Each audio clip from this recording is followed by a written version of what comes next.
Will the accused killer reveal why he did it? If he sets forth the factual basis and admits his guilt, will he ever, either in court or out of court, talk about why he did it? Here to help answer that question, clinical and forensic psychologist Dr. Gary Brucato. He's also the author of The New Evil. Also with us, clinical and forensic psychologist Dr. John Paul Garrison, Dr. G. All right, Dr. Gary Brucato, we've seen killers, mass killers, serial killers plead guilty before.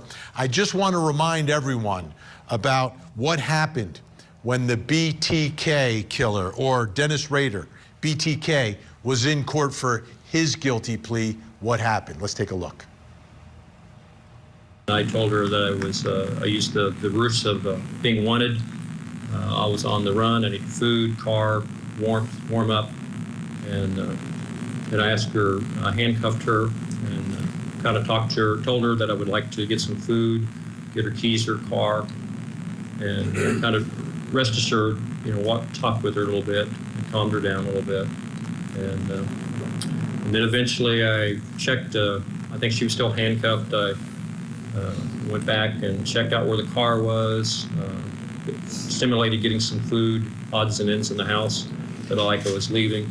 Then went back and removed her handcuffs and then tied her up, and then eventually strangled her. What did you strangle her with? Pantyhose. All right, what happened then? I kind of like Mrs. Hedge. I already figured out I had a plan on leaving, and put her in a blanket and drug her to the car, put her in the trunk of the car. So you were able to strangle her to death with these pantyhose? Yes, sir.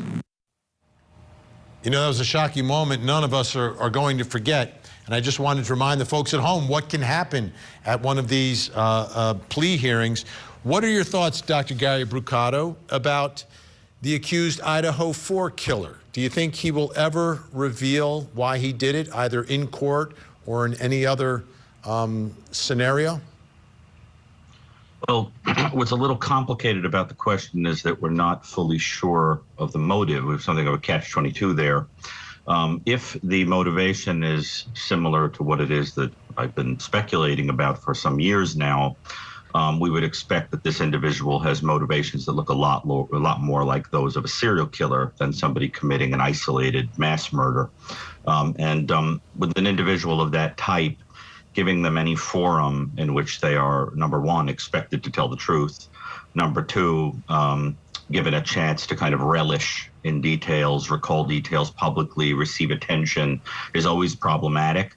And in this particular individual, there is such a scientific, detached, mechanical quality that the relaying of details, if they are true, would be probably very painful for the people listening, because as human beings, we have a tendency to anticipate that there will be emotion, some degree of remorse, some tearfulness, some regret. What I think you'd see here is a mechanical, callous, detached presentation of facts, as if you're talking about amoeba in a petri dish. And I think that would be extremely painful. I also believe that underneath everything that would be seen in that sort of tone is this colossal ego that ultimately would enjoy this. It's part of what is so frustrating about the way this story turned out, is that you're going to wind up with an individual that now is sitting in an isolated place and able to join the pandemonium of criminals that will receive fan mail, love letters, book requests, etc. Yeah, I agree. Dr. G, what are your expectations about what we will hear from this accused Idaho 4 killer in court and perhaps afterwards down the road? As far as in court, I think he will be very literal with whatever the judge asks for. I don't think that he's going to provide a lot of superfluous details. I think similar to BTK, he really enjoys his intellect, so he might provide extreme detail if that's what's asked for. But I don't think that we'll ever have the full truth outside of court, outside of these days. I think that he's going to want power, so he's going to hold on to a lot of the true motivations. You look at guys like Ted Bundy, John Wayne Gacy, they always told lies. They would have confessions, they would have interviews, And so much of what they said wasn't true. So there's lots of motivations they've talked about that were complete nonsense. And I could see something similar happening here. So ever having a truly meaningful or satisfying answer, I think, is unlikely. Dr. Brucato, he got caught. Do you think that this was the first time? Do you think there is any sense that he may have attempted something previously? Is that something that you think he would ever reveal, or his future intentions if he had not gotten caught? The behavior and the motivation that were glimpsed are so much like those of a sexually motivated serial killer that I am fairly certain that there was some degree of sexualized fantasy that was at the root of whatever happened here. But what it seems to me was intended to occur got messed up because of bad intel, planning, people being there that weren't supposed to be there, and you wind up with a mass murder and no satisfaction of the fantasy that probably had been intended. If that is true, that is somebody that you would anticipate would keep going on to other offenses, because the point is to play out a fantasy over and over again and make it more and more perfect. A big clue of that, for example, is the particular type of pornography that we learned from the Dateline episode was present on his cell phone that he had been viewing. The cosplaying Bundy and studying other offenders certainly could be something you'd see in someone who's studying criminology, but we don't dress up as them, cosplay as them like we're at Comic-Con. That was a little strange. And there are many other things that point in that direction. I don't believe that he previously did. We have no indication of that whatsoever. But the personality type that appears to be present and the behaviors and motivations that seem to be present are those typical of somebody who, if not caught, would continue playing out that fantasy over and over again. And in fact, we even saw a potential signature element, which is something totally unnecessary for the commission of the offense, done only for psychosexual fantasy, which was taking the time to carve up the hamstrings of the male victim before leaving when he should have been getting out of Dodge.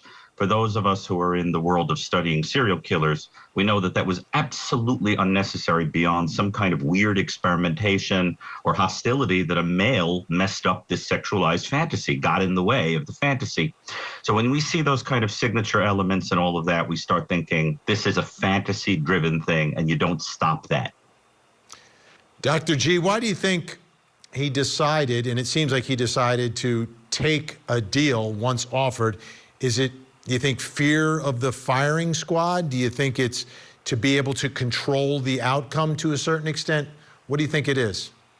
I think that's exactly it. It gives him some degree. It's actually the only degree of control he really has at this point, because they probably had him dead to rights, I'm guessing.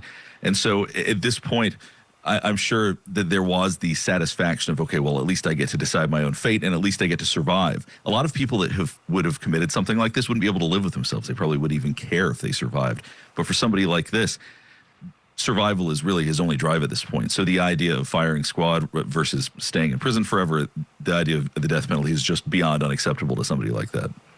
Big thank you to Dr. John Paul Garrison, Dr. G. Incredible work on YouTube. You can check it out, folks. I always do. Thanks so much.